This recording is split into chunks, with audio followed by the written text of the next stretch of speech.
Shalom Bapak Ibu yang dikasihi oleh Tuhan. Senang bisa kembali berjumpa untuk bersama belajar kebenaran firman Tuhan. Dan mari sebelum kita bersama membaca merenungkan firman Tuhan, kita terlebih dahulu berdoa. Mari kita berdoa.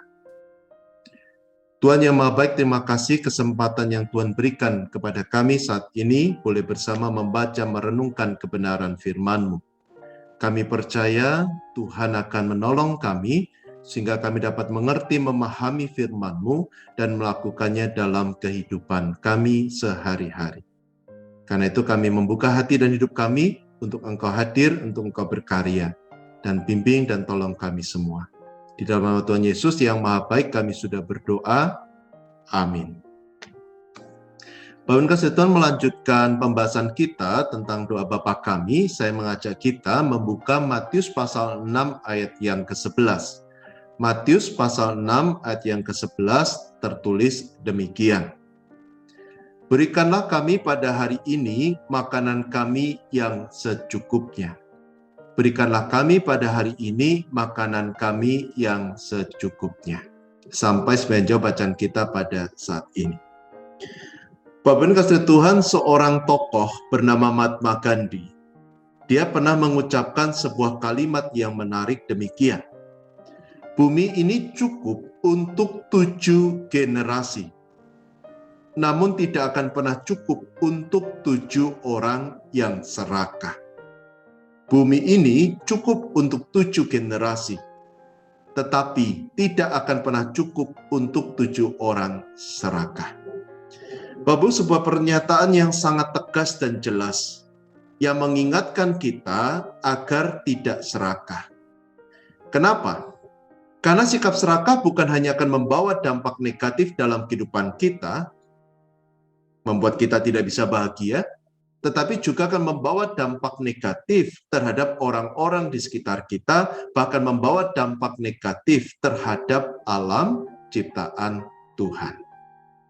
Karena itu, dalam doa Bapa kami, Tuhan Yesus mengucapkan sebuah kalimat demikian.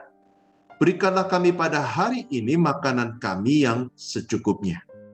Kalau kita membuka dalam Alkitab terjemahan bahasa Indonesia sehari-hari, frasa ini diterjemahkan, berilah pada hari makanan yang kami perlukan. Nah, Bapak, kalimat ini merupakan sebuah dorongan yang diberikan oleh Tuhan Yesus kepada murid-muridnya dan juga kepada kita untuk memiliki keyakinan kepada Allah. Keyakinan bahwa Allah memahami kebutuhan umatnya. Seperti yang kita temukan dalam Matius 7 ayat yang ke-9 sampai 10. Dan dia bukan sekedar memahami apa yang kita butuhkan, tetapi dia pun akan memberikan yang terbaik untuk kita. Kita bisa melihat itu dalam Matius 7 ayat yang ke-11. Yang kedua, frasa ini juga mendorong kita untuk punya keyakinan bahwa Allah bukan hanya memperhatikan kebutuhan rohani kita, tetapi dia pun juga peduli kepada kebutuhan jasmani kita. Kenapa? Karena Allah menyadari bahwa kalau kebutuhan jasmani kita tidak terpenuhi, maka kita tidak akan dapat bertumbuh secara rohani. Itulah alasan dalam kehidupan perjalanan bangsa Israel menuju ke tanah Kanaan, Allah bukan hanya bicara tentang hukum dan firman, tetapi dia pun menyediakan kebutuhan umatnya, dalam hal ini roti mana, daging burung puyuh, dan juga air minum. Allah bukan hanya memperhatikan kebutuhan rohani, tetapi Allah juga memperhatikan kebutuhan jasmani kita. Dan yang ketiga, frasa ini juga mendorong kita untuk punya keyakinan bahwa Allah akan memberikan berkat-Nya sesuai dengan apa yang kita butuhkan. Tidak kurang, tidak lebih. Karena itu Tuhan mendorong kita untuk mencukupkan diri dengan apa yang diberikan oleh Tuhan. Contoh yang paling nyata kita bisa melihat dalam perjalanan bangsa Israel. Ketika Allah memberikan mana, Allah berkata, ambillah yang cukup untuk kebutuhanmu dalam 1 hari. Tidak kurang, tidak lebih. Dan terbukti ketika Israel karena serakah mengambil lebih dari kebutuhan satu hari, maka mana itu kemudian menjadi berulat dan tidak bisa dikonsumsi. Bapak Ibu, Tuhan memberikan apa yang kita butuhkan. Karena itu kita perlu belajar untuk mencukupkan diri dengan apa yang diberikan oleh Tuhan. Dengan demikian, maka kita baru bisa bersyukur untuk berkat-berkat Tuhan dalam kehidupan kita. Bukan justru dikuasai oleh keinginan untuk mendapatkan yang lebih banyak demi diri kita sendiri. Bahkan ketika kita bisa merasa cukup dan menerima dengan penuh rasa syukur, di situ kita juga bisa berbagi dengan sesama kita. Nah, yang menarik adalah kalau kita renungkan lebih jauh, frasa yang secukupnya dalam kalimat ini juga merupakan sebuah nasihat agar kita berhati-hati dengan sikap serakah. Kenapa? Karena alasan yang pertama, tidak ada kata cukup untuk orang yang serakah. Ketika mereka sudah mendapatkan apa yang mereka inginkan, bahkan mendapatkannya dalam jumlah yang banyak, tetap itu tidak cukup. Mereka ingin mendapatkan yang lebih banyak lagi demi diri mereka sendiri. Jadi tidak pernah ada kata cukup untuk orang yang serakah.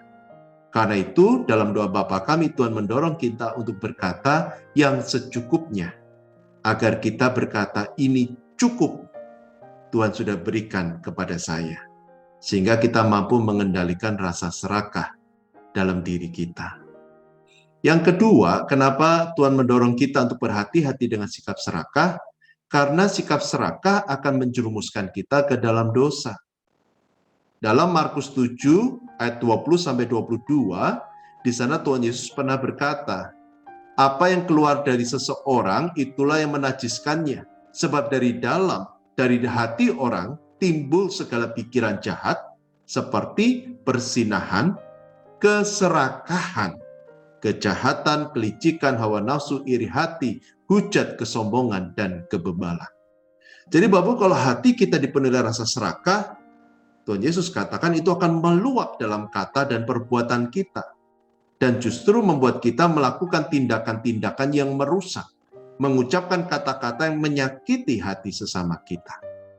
Karena itu alasan yang ketiga kenapa kita harus berhati-hati dengan sikap serakah adalah karena sikap serakah akan membawa dampak negatif dalam kehidupan kita. Paling tidak kalau kita lihat di dalam Bilangan pasal 11, ketika Allah menurunkan burung puyuh menjadi makanan bangsa Israel, mereka rakus. Mereka makan daging itu seperti orang yang tidak pernah punya makanan. Dan Alkitab katakan, mereka mati karena kebanyakan makan. Dan alasan yang keempat, kenapa kita tidak boleh bersikap serakah? Karena sikap serakah akan membawa dampak negatif dalam relasi kita dengan sesama, dan juga membawa dampak negatif terhadap alam semesta. Karena orang yang serakah hanya memikirkan dirinya sendiri. Dia tidak memikirkan dampak dari perbuatannya terhadap orang lain. Dia tidak memikirkan dampak dari keserakahannya. Yang penting adalah saya mendapatkan lebih dan lebih, dan harus mendapatkan lebih banyak dari apa yang didapatkan orang lain. Kita juga nggak bisa bahagia ketika melihat orang lain mendapatkan lebih dari apa yang kita dapatkan. Pada akhirnya justru merusak hubungan kita dengan sesama kita. Dan demi memuaskan keserakahan kita, kita pun tidak peduli pada alam semesta. Dan keserakahan kita tidak jarang menimbulkan kerusakan terhadap alam semesta. Nah, Bapak menyadari hal ini sudah seharusnya kita berhati-hati dengan sikap serakah. Kita harus belajar mengendalikan hati dan keinginan kita, agar kita tidak dikendalikan oleh keserakahan kita. Dan hal ini berlaku dalam seluruh aspek hidup kita, termasuk juga ketika kita bicara tentang doa. Bapak, orang yang serakah, doanya hanya berakar pada keinginan dan keakuannya. Isi doanya tidak ada rasa syukur, karena dia tidak pernah merasa cukup. Isi doanya hanya permohonan demi permohonan yang semua berakar pada kesenangannya pribadi. Dia tidak akan pernah mendoakan kebahagiaan orang lain, apalagi memikirkan kebahagiaan Tuhan.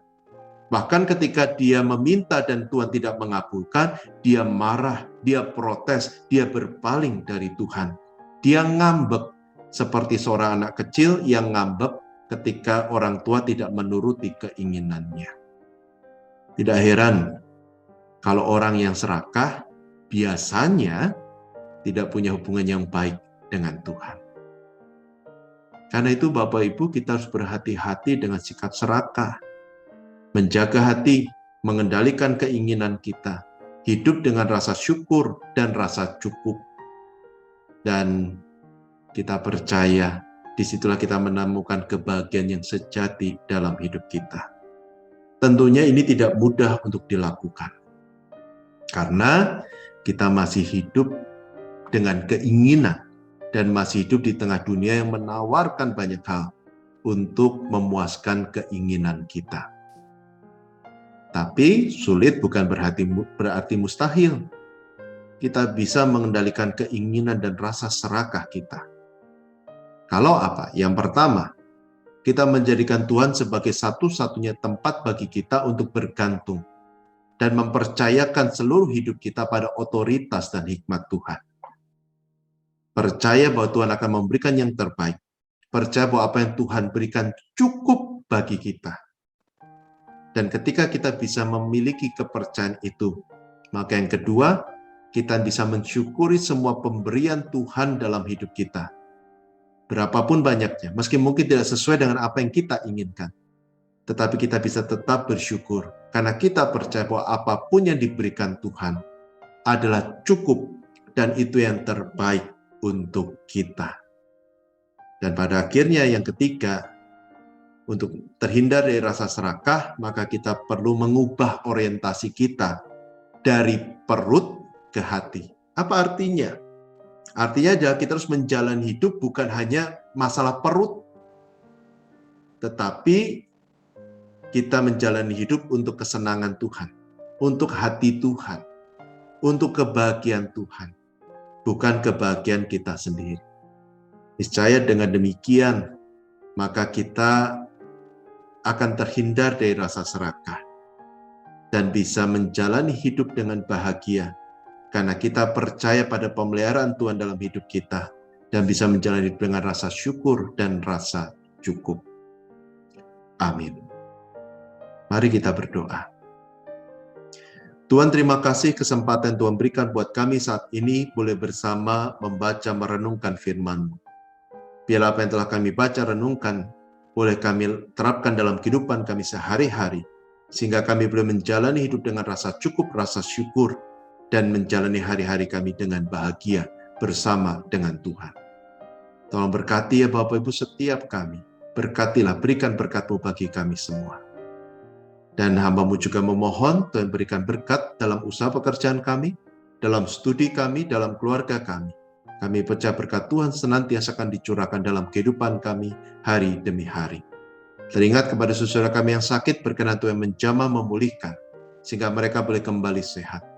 Teringat juga kepada diri kami, Tuhan berikan kepada kami kesehatan, dan biarlah kami memakai kesehatan itu untuk berkarya bagi kemuliaan nama Tuhan. Kami juga berdoa untuk GKI Kutisari Indah, gereja di mana kami boleh menjadi bagian di dalamnya. Tuhan ya terus berkati supaya kami boleh bertumbuh dan berbuah, berkarya dengan giat bagi kemuliaan nama Tuhan. Dan berkati untuk ibadah besok, biarlah kami boleh mengikuti dengan segenap hati. Kami juga boleh merayakan perjamuan kudus dengan sukacita, mengingat kebaikan dan pengorbanan Tuhan bagi kami semua. Berkati juga untuk bangsa negara kami, Allah yang berkasih karunia, memimpin dan menolong Indonesia. Terima kasih ya Tuhan. Hamba-Mu percaya Engkau telah mendengar doa kami, dan saat ini hamba-Mu mohon, ulurkan tangan kasih-Mu, dan curahkanlah berkat-Mu. Bapak Ibu kasih Tuhan, arahkan hati pada Tuhan dan percayalah, Allah yang Maha Pemurah, Dia memberikan berkat-Nya dalam kehidupan Bapak Ibu. Dia tidak akan pernah meninggalkan Bapak Ibu. Dia akan selalu memberikan damai sejahtera dan sukacita dari sekarang sampai selama-lamanya. Amin. Tetap semangat, tetap sehat. Tuhan memberkati setiap kita. Amin.